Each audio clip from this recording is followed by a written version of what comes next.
Yo, I'm Tim Bradley. This is first ballot Hall of Famer Andre Ward. And when we are not under these bright lights over here calling fights, we are actually at home breaking down film of all these guys. And right here, we got something special for you guys. February 20th is going to be Berchelt versus Valdez. Let's start from the first round, baby.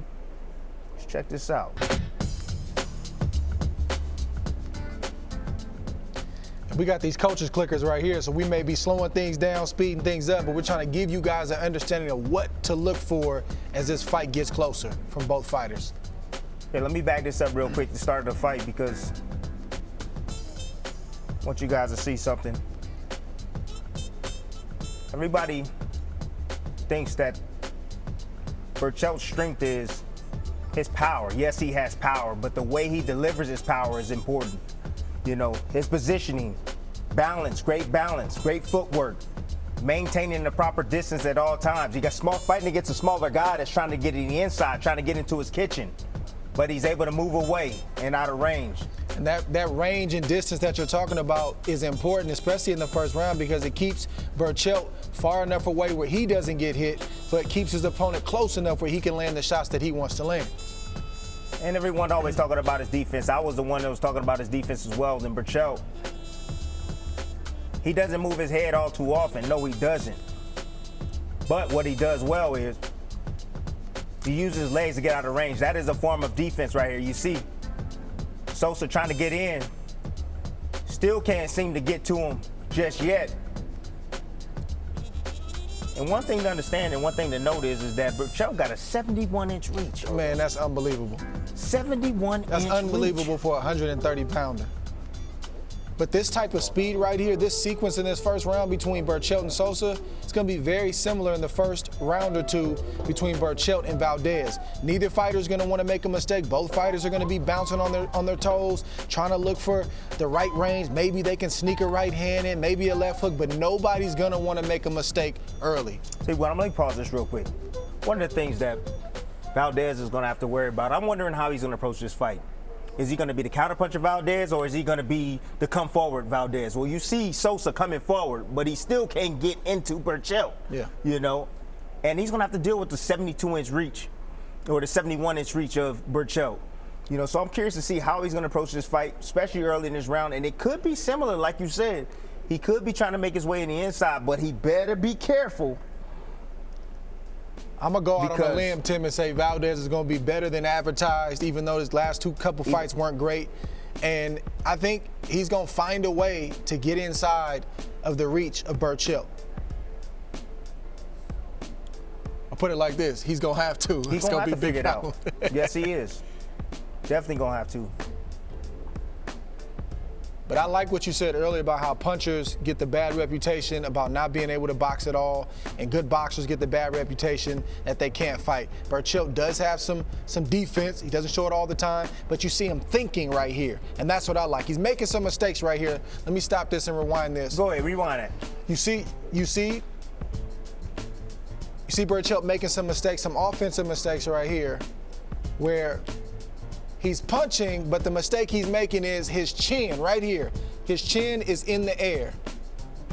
So he's punching down at his opponent, and his chin is in the air. Why is that important? Because when you have a good counterpuncher like Valdez, he can roll up like Sosa should have did and throw his signature punch, which is the left hook. So Berchelt got away with that with Sosa. He might not get away with that with Valdez. Oh, this is round two. We're going to break down this whole entire round.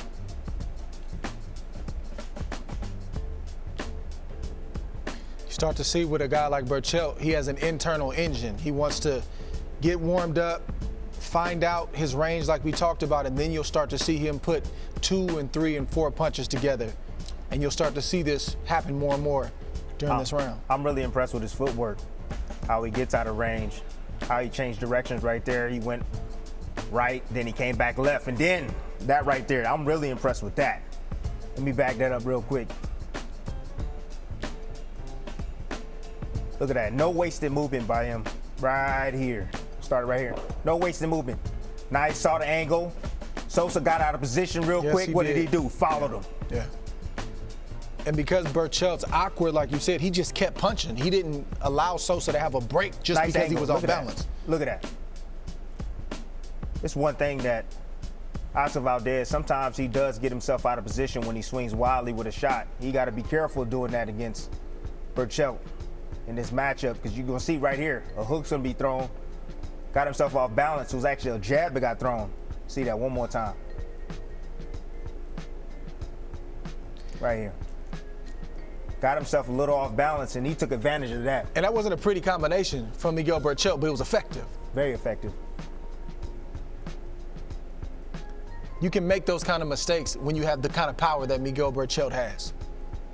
But what I really liked was the fact that he stayed close enough to be able to capitalize on that mistake.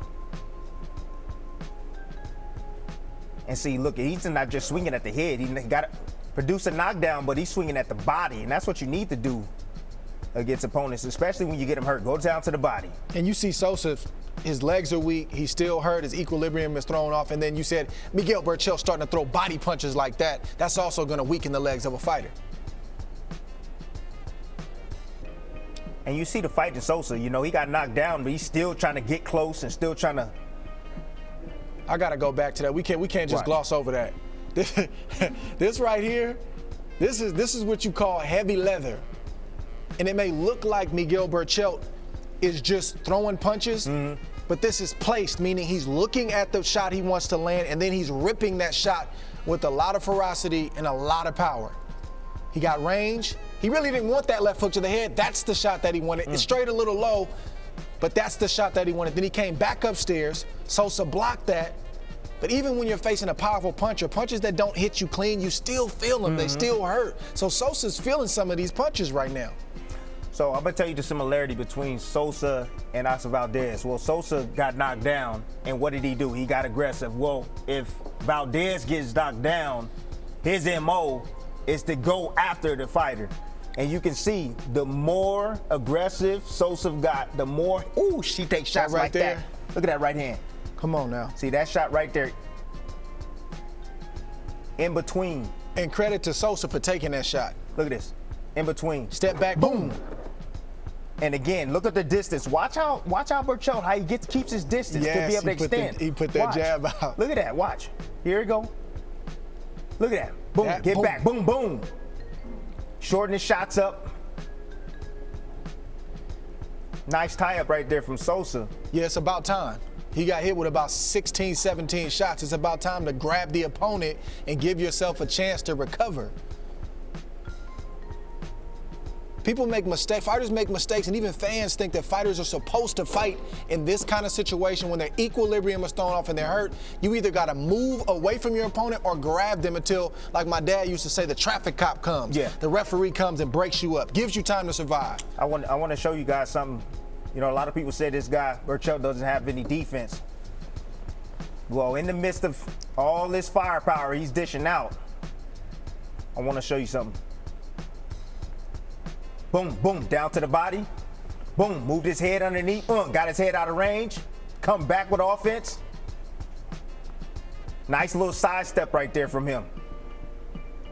The thing for Oscar Valdez, if he finds himself in this situation, I don't think he has to run from Berchelt, but if he's boxing, he has to fully be boxing. If he's going to fight, he has to have a made-up mind and he's going to fully fight. Whatever style he's going to employ, he has to have a made-up mind. I think that's the key for Oscar Valdez. That is the key for Oscar Valdez, but at the same time, we've seen in the past, we've seen two different versions of Oscar Valdez, and we're going to talk about that a little bit later during this breakdown, during Oscar Valdez breakdown.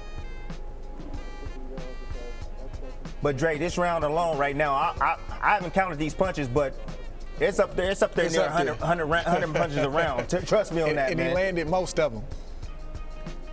See, anytime you sit in front, there you go. Yeah, go back to that, Tim. I want to see that sequence right there. Can I say something? Yeah. The reason why you see, slow that up right there, Tim. Slow it up. Go back and slow it up, please. Anytime you see a fighter who has another fighter hurt and woozy, he's trying to get another good shot in. So you'll see him throw different shots like you just saw right there. Go back, Tim, and slow it up.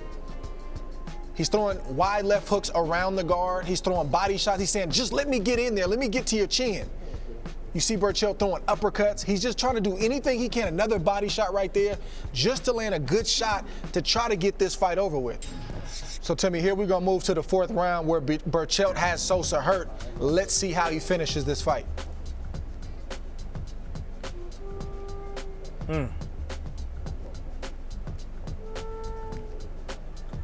See, I'm looking at the feet of Berchelt. That's the main thing I'm looking at. I see, you see the firepower, you see the guns blazing, but he's constantly getting himself in the right range to be able to throw the right shots. Beautiful body shot right there. So let's take that back and see how he set that body shot up.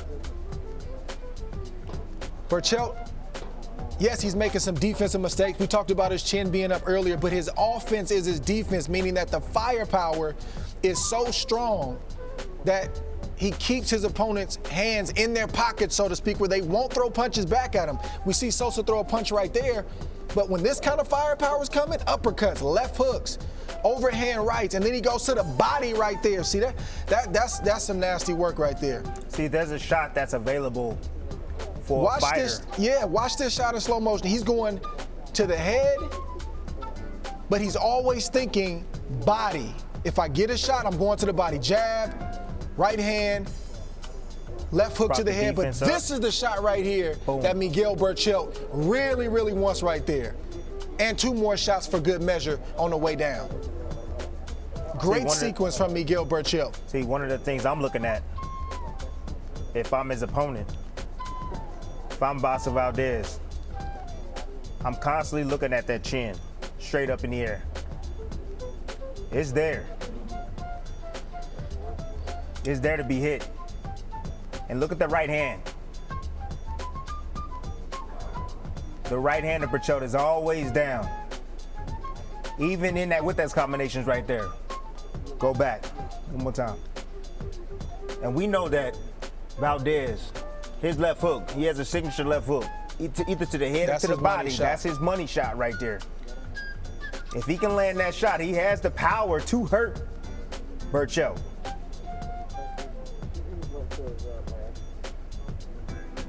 You know, he's going to have to be calm in this storm.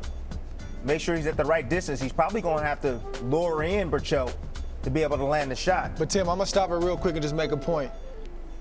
We love Sosa. We support him. You know, he's been on this network multiple times. Good fighter, really good fighter. But we got to give Zanfer Valdez a little bit of credit.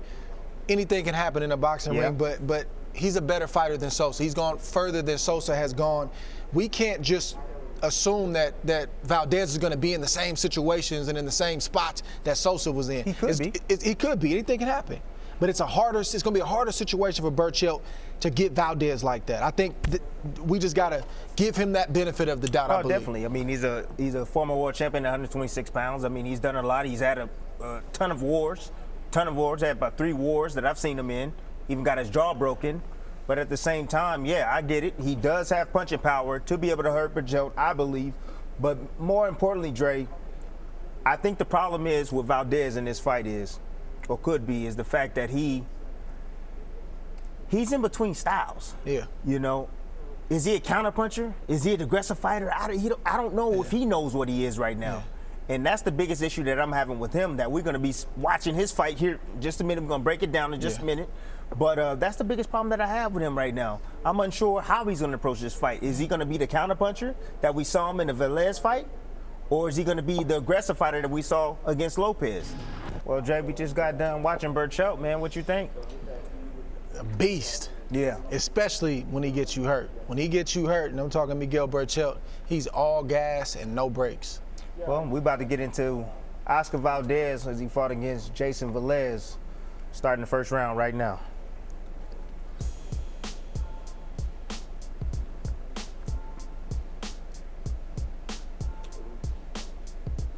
And just like we did for Miguel Berchelt, we still got these coaches clickers here, so we're gonna stop, slow things down, rewind things, because we want everybody at home to really get an understanding of what these fighters possess and what they're gonna be up against. All right, starting off, I'm gonna go back a little bit. Let me go rewind a little bit. I wanna show you guys something real quick. Let me go back a little faster. There it is. I'm gonna show you something right quick. So, this is the old This is the old Valdez, excuse me, right here. Aggressive, coming out. You see him standing his ground right now. Did a nice little foot feint. Boom, nice jab right there. Stick. This is his old style. This is the way he used to approach every fight. Coming off that nice stick right there. I like it. Valdez is still keeping his distance and range to me. Yeah, he is, but he's a little bit more aggressive.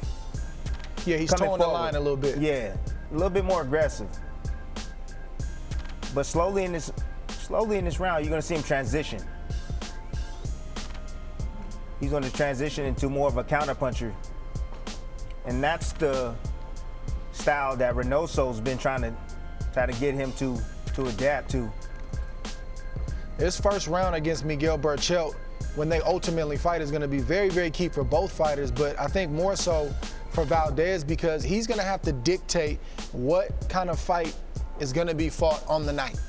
Yeah. Are you going to allow Berchelt to come forward and move when he wants to, or are you going to dictate when you both box and when you both fight? That's going to be key, and that's going to start in the first round. I'm going to go back right here because, you know, you don't see this you don't see this a lot with a lot of fighters, man, honestly, today. It's like a missed art, man. Right quick. Here it is. That feint right there. That's what Valdez is going to have to do a lot of in this fight. He's going to have to feint Berchelt. Yes. Get him out of position. Yes. Right here. Nice little foot feint right here. And he's at the right range as well. And do you see the response right there from Valdez? That's what he's going to have to do, but he's going to have to find a way to make Berchelt pay, especially if he brings in those hands forward or shoot a shot, man.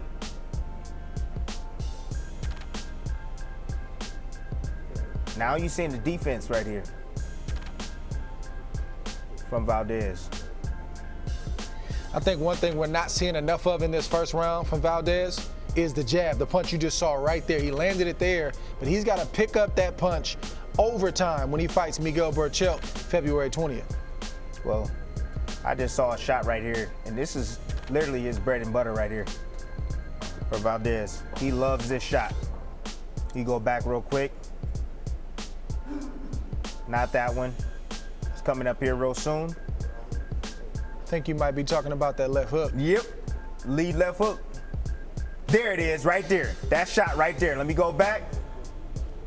Lead left hook. He's trying to see if those hands are at home. And you saw with Berchelt drops that right hand, and he drops it often. See. Let me go back real quick. Let me press play. Boom. There it is again. Berchelt's gonna have to watch out for that shot. That's his signature punch. That's the punch that he loves to throw. He'll shoot the jab, shoot the jab, shoot the jab, and then he'll come around with that hook and surprise you with it. It's a natural punch from Valdez. See this area right here, it may not seem like much, but this area right here along the ropes for Oscar Valdez, he wants to stay away from this. Those ropes are hot. Anytime he feels himself getting to the ropes or his back touches the ropes, he's got to spin out and take the fight back to the center of the ring when he's facing a guy like Miguel Berchelt, because if Berchelt has you against the ropes, he's going to open up his fire, which is both hands, left hand, right hand. He's going to let those shots go. Valdez doesn't want that. That's where he wants you to be. He wants you to be on the ropes. So that way you have nowhere to go. And I mean, Berchelt, that's where he wants him. And Tim, let's move forward in the action to round 3 for Valdez, and we're going to see some things in this round that Valdez is going to have to avoid when he faces Miguel Berchelt. Right there. Bad spot. I'm just rewinding this, and I'm going to slow it down. You see Oscar Valdez come in right here. He starts his combination, but then he stops. He freezes for some reason. Starts, stops, doesn't see what he wants, and all of a sudden, Valdez throws a punch. He misses that punch and he misses that punch, but I'm not so sure Miguel Berchelt is going to miss in that kind of situation. He's not going to miss. He's going to have a wide body to be able to hit, because in that same sequence right there, you see Valdez square directly in front of Valdez.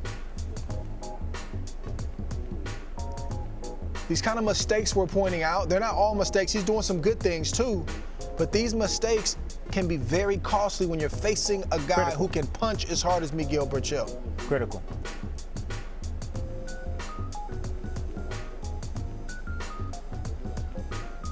See right there. Let's go back real quick. Look at the distance and where he wants to operate, Valdez. Right at mid-range. That's where Berchelt wants him to be, mid-range. Misses with that lead left hook. I just want to highlight that distance. Right there, that's where Berchelt wants him to hang out at. He doesn't mind him being in that range. Valdez is gonna have to be careful and just sitting directly in front.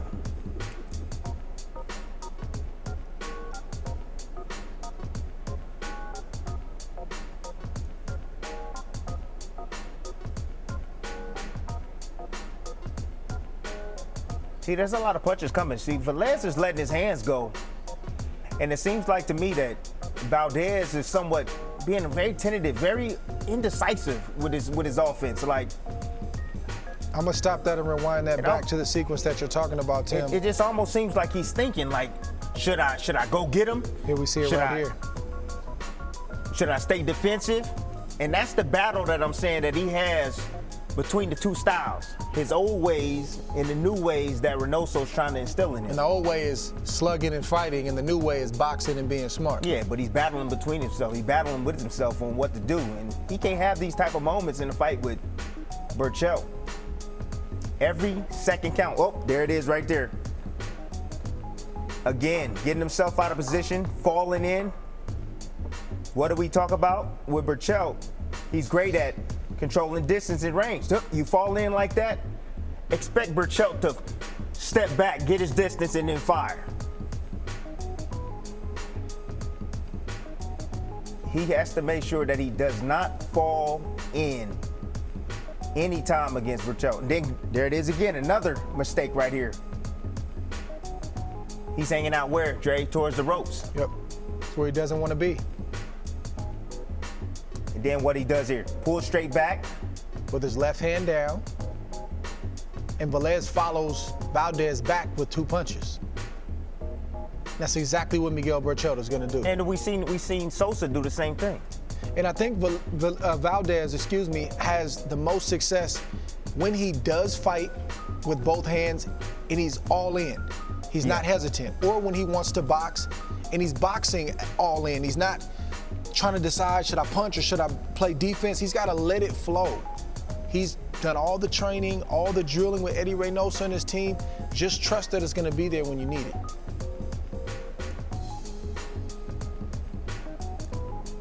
See a good sequence right here where Valdez is playing defense, even though he's close to the ropes, and he's looking fine. He's got his eyes open. He's feinting. I like that change of direction he just did right there. He's not really getting touched with anything. Not a whole lot of, he's not getting touched with a whole lot of punches, and that does a couple of things for you. You know, one, it can discourage your opponent, and also it can gas him as well. When you're swinging at the air and you can't hit your opponent, you know what happens. You start to get tired. Look at that. I want to rewind this back because just what you're saying. This is just a nice sequence. I'm gonna play it back in real speed. Look at this. Got out of range. Just good foot movement along the ropes, like we talked about. Good head movement, and Valdez is just punching that air.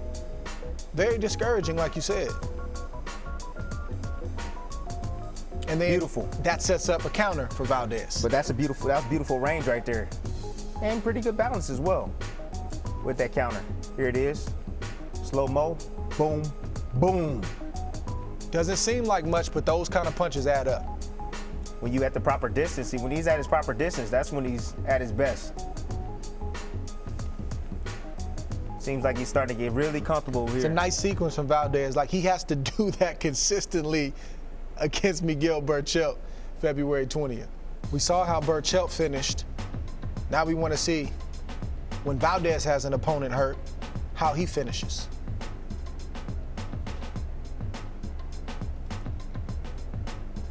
Valdez is trying to stand his ground, and you can see him trying to set up that left hook as Valdez get a little bit aggressive. He's letting them come in. See, let me stop this and go back to that really quick, because we see we see Valdez missing some of the bigger shots, right? The rushed overhand rights and big left hooks. But that right there, that was just placed. That 1-2 wasn't hard, it was just on the money.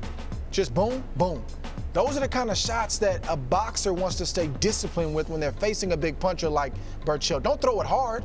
Just get it out there. The fighter will run into it. Run into it. It's a good sequence from Valdez. Especially when you have an aggressive fighter like Valdez that's trying to get in. He's trying to close the show, but great offense right there from, look at that shot right there. Go back. Let me go back right there. The left hook could be money for Oscar Valdez in this fight against Berchelt. Boom. But that was set up because of the other sequence that you liked. And the movement. And the movement. And he didn't land with that sequence, but it kept his opponent at bay, kept him off balance, and all of a sudden, boom, he ran into that left hook. The movement is what set that up. Let's see what Valdez does on the ropes right here. Nice tie up. He tied right up. That's a good way, everybody at home, for Valdez to stay off the rope. Either you move or you come in and tie up, let the referee break you, get back to the center of the ring.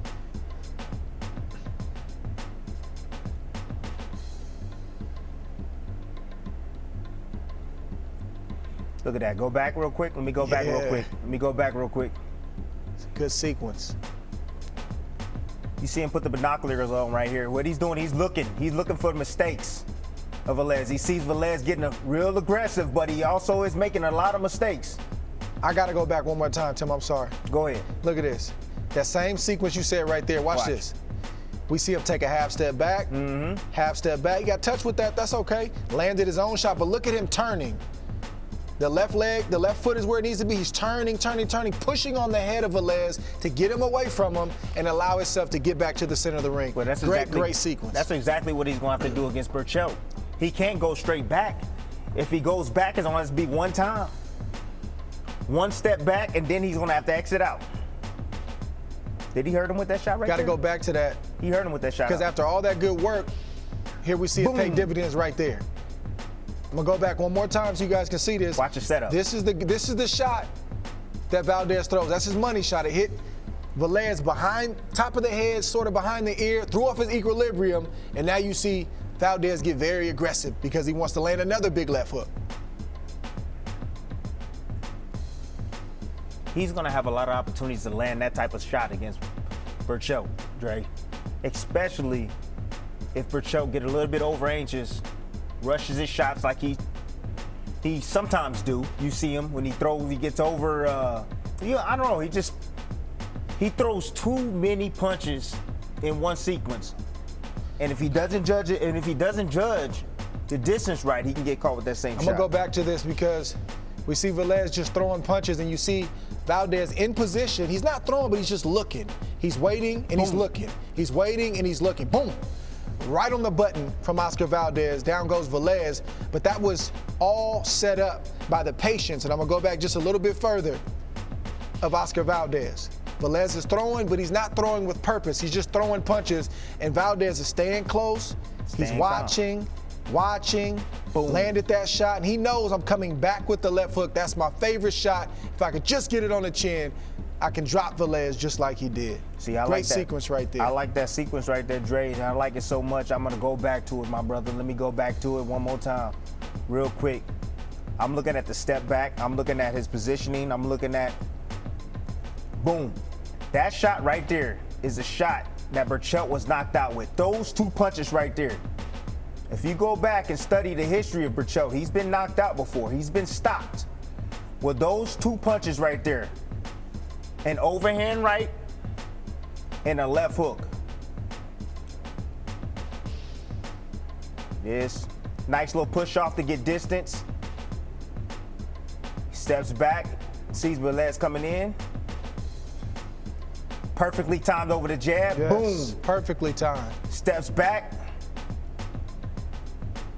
Right on the kisser. And if you're Miguel Berchelt, you better know that anytime Valdez throws a big right hand, he's coming back with the left hook. He wants to step back, get some distance, so he can leap in with that left hook. Just understand that if you're Miguel Berchelt.